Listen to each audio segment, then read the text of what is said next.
Assalamualaikum warahmatullahi wabarakatuh. Perkenalkan, nama saya Feni Lestari dari Prodi Ekonomi Syariah semester 6 kelas B. Dalam video ini akan menjelaskan materi mengenai bentuk-bentuk penulisan pesan yang efektif dalam bisnis. Perkenalkan, nama saya Siti Rabiatul Adawiyah dari program studi Ekonomi Syariah semester 6B. Perkenalkan, nama saya Yulistina Dwi Haryati dari program studi Ekonomi Syariah semester 6 kelas B. Di sini saya akan membahas mengenai pengorganisasian surat, yaitu berfokus pada prosedur pengelolaan surat masuk. Baiklah, saya akan menjelaskan mengenai bagian pertama dari materi ini, yaitu bentuk-bentuk penulisan pesan yang efektif dalam bisnis. Penulisan dan penyampaian pesan yang efektif akan memberikan dampak dalam berkomunikasi. Nah, penulisan dan penyampaian pesan yang efektif membuat komunikasi yang kita lakukan itu berjalan dengan efektif pula. Komunikasi yang efektif ini memegang peranan penting dalam bisnis, karena informasi-informasi ataupun pesan-pesan yang berkaitan dengan bisnis dapat tersampaikan dengan tepat dan benar. Ada beberapa karakteristik di mana pesan dikatakan efektif, yaitu yang pertama ada sopan santun. Sopan santun merupakan sikap yang harus dimiliki baik itu yang menyampaikan pesan maupun yang menerima pesan, agar proses komunikasi dapat berjalan dengan efektif. Nada sopan santun akan membuat penerima merasa dihargai dan dihormati. Kata-kata yang disampaikan juga harus sopan. Kemudian, tidak membedakan jenis kelamin, serta penyampaian pesan secara tulus merupakan karakteristik dari komunikasi yang efektif. Pesan-pesan yang sopan akan bisa tersampaikan dengan baik, sehingga informasi yang didapatkan oleh penerima pesan dapat diterima dengan baik pula. Yang kedua, tepat atau benar. Pesan yang efektif harus tepat dan benar.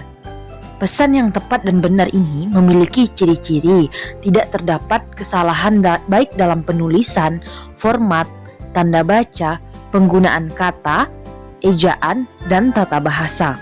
Penggunaan kata-kata dan istilah yang tidak familiar akan membingungkan penerima pesan. Jadi, dalam bisnis, pesan yang disampaikan oleh pelaku bisnis harus tepat dan benar agar informasi yang disampaikan dapat benar-benar digunakan bagi penerima bisnis.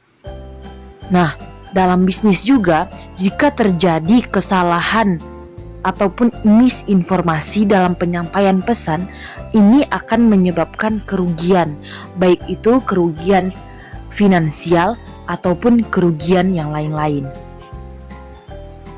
Yang ketiga, ada ringkas. Pesan yang efektif memiliki karakteristik ringkas. Dalam menggunakan kata atau kalimat yang disampaikan harus ringkas, tidak menggunakan kata-kata yang mubazir ataupun tidak mengulang kata-kata yang tidak perlu. Penggunaan kalimat aktif diutamakan karena kalimat aktif ini lebih mantap, ringkas, dan secara umum lebih mudah dipahami. Jadi, dalam menyampaikan pesan, pelaku bisnis dituntut untuk menyampaikan pesan secara ringkas agar mudah dipahami oleh penerima pesan. Yang keempat adalah jelas. Nah, pesan yang efektif memiliki karakteristik jelas. Artinya, kata-kata yang disampaikan mudah dimengerti dalam sekali baca dan tidak menimbulkan keraguan ataupun memiliki makna ambigu. Nah, kalimat-kalimat yang tidak terlalu panjang dan bertalian secara logis atau koherensi. Jadi, pesan yang disampaikan itu harus jelas dan memiliki keterkaitan satu dengan yang lain. Kemudian, pesan yang disampaikan harus tepat agar tidak menimbulkan kesalahan interpretasi. karena disajikan secara spesifik dan tidak biasa. Pesan yang tepat ini bertujuan agar tidak terjadi misinformasi ataupun bermakna ambigu, agar informasi-informasi yang ingin disampaikan dapat tersampaikan dengan tepat. Kemudian yang terakhir adalah lengkap. Nah, pesan yang efektif memiliki karakteristik lengkap. Nah, artinya informasi yang tepat sesuai kebutuhan dan keinginan penerima merupakan karakteristik yang harus dimiliki dalam pesan yang ingin disampaikan. Informasi yang tidak tepat bisa menyebabkan kerugian. Misalnya, gagalnya penjualan, rugi waktu, pengembalian barang, dan kehilangan pelanggan potensial. Jadi, dalam menyampaikan pesan bisnis, haruslah lengkap agar informasi yang diterima oleh penerima pesan dapat jelas dimengerti, sehingga tidak terjadi kesalahan yang menyebabkan kerugian yang tidak diinginkan.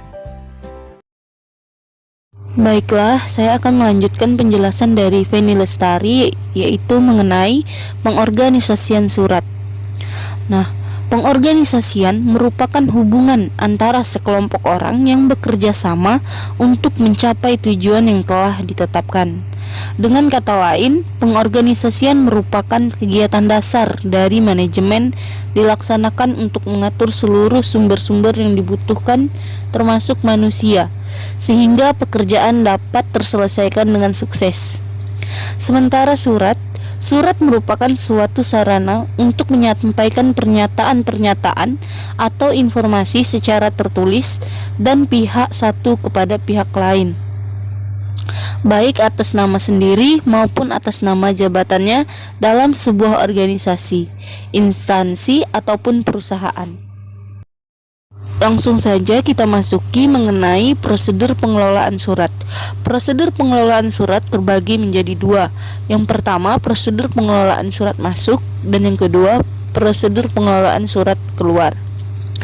Adapun yang dimaksud dengan surat masuk ialah suatu alat komunikasi tertulis untuk menyampaikan pesan atau informasi dari satu pihak kepada pihak yang lain.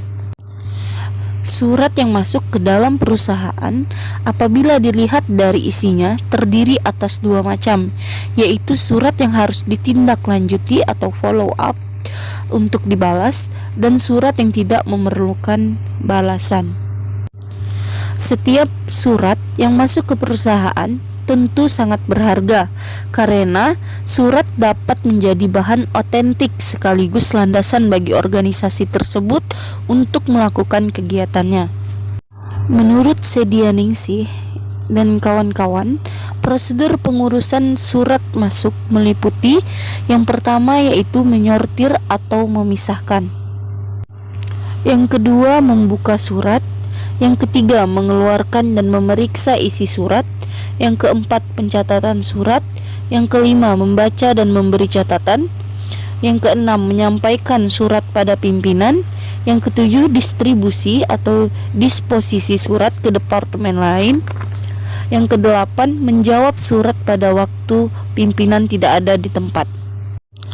Kemudian terdapat juga beberapa kegiatan yang harus dilakukan sekretaris ketika menerima surat masuk. Yang pertama itu ialah penerimaan surat. Nah, dalam penerimaan surat, kegiatan yang harus dilakukan oleh sekretaris ialah yang pertama, mengumpulkan dan menghitung surat yang masuk. Yang kedua, memeriksa kebenaran alamatnya. Yang ketiga, menandatangani bukti pengiriman pada kartu atau buku sebagai bukti bahwa surat telah diterima. Yang keempat, memisahkan surat berdasarkan alamat yang dituju. Yang kelima, membuka surat dan memeriksa kelengkapannya. Yang keenam, membubuhkan stempel tangan dan waktu surat diterima di balik surat pada sampul surat. Kegiatan yang harus dilakukan oleh sekretaris yang kedua yaitu penyortiran surat. Nah, penyortiran surat ini adalah kegiatan memisahkan dan mengelompokkan surat-surat menurut jenis dan golongannya. Kemudian yang ketiga, pencatatan surat. Nah, pencatatan surat masuk dapat dilakukan dengan menggunakan buku catatan harian atau agenda dan kartu tertentu.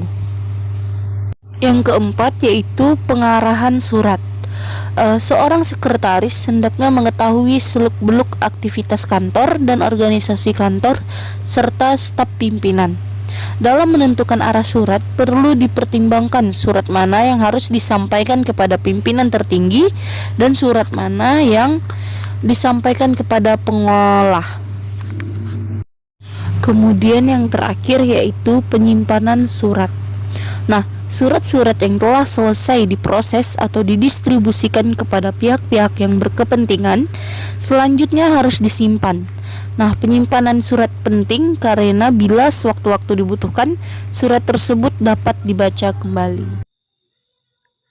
Baiklah, saya akan melanjutkan penjelasan dari Yulistina mengenai surat keluar. Sebelum kita masuki mengenai prosedur pengurusan surat keluar, kita ketahui dulu apa itu surat keluar. Surat keluar merupakan surat yang lengkap, bertanggal, bernomor, berstempel, dan ditandatangani oleh pejabat yang berwenang, yang dibuat oleh suatu instansi maupun lembaga lainnya. Kemudian, barulah kita masuki mengenai prosedur pengurusan surat keluar menurut Gina Madina. Yang pertama di sini, pembuatan konsep. Konsep di sini sebaiknya dibuat secara lengkap, disesuaikan dengan bentuk yang dikehendaki oleh suatu organisasi kantor. Yang kedua adalah pengetikan. Setelah konsep surat yang sudah mendapat persetujuan dan telah memperoleh kode atau nomor surat, diserahkan kepada unit pengetikan atau penggandaan surat. Yang ketiga adalah penandatanganan. Surat disampaikan kepada pimpinan atau pejabat yang berwenang untuk menandatangani surat tadi. Kemudian di sini prosedur yang terakhir adalah pencatatan. Dalam pencatatan, kegiatan yang dilakukannya adalah yang pertama, net surat yang telah ditandatangani dicap disertai kelengkapan lainnya, seperti lampiran dan amplop menjadi surat dinas resmi. Yang kedua, surat dinas resmi tadi lebih dulu dicatat dalam buku verbal oleh petugas yang disebut verbalis. Yang ketiga, setelah selesai pencatatan dalam buku verbal, surat tadi siap untuk dikirim. Kita masuki mengenai surat bisnis memiliki yang namanya berbagai fungsi. Yang pertama, surat bisnis berfungsi sebagai wakil atau duta bagi pengiriman surat. Di dalam kaitannya dengan dalam dunia bisnis, surat bisnis berfungsi untuk pembawa pesan-pesan bisnis dari pengirim pesan kepada pihak lainnya. Yang kedua, alat untuk menyimpan pemberitahuan, permintaan, ataupun permohonan buah pikiran atau gagasan yang berkaitan dengan masalah-masalah bisnis. Misalnya, surat pemesanan produk, surat penagihan produk baru, dan lain sebagainya. Yang ketiga, alat bukti tertulis atau dokumen tertulis. Misalnya di sini surat perjanjian jual beli, surat perintah kerja, surat kerjasama maupun surat lainnya. Yang keempat, alat untuk mengingat. Misalnya di sini surat bisnis yang diarsipkan. Pada saat dibutuhkan, surat-surat tersebut dapat dilihat dan dicek kembali untuk mengingat berbagai kegiatan yang telah dilakukan di masa lalu atau sebelumnya. Kemudian yang kelima, bukti sejarah atau historis. Misalnya di sini surat izin pendirian usaha, surat kefailetan usaha, dan surat penggabungan usaha.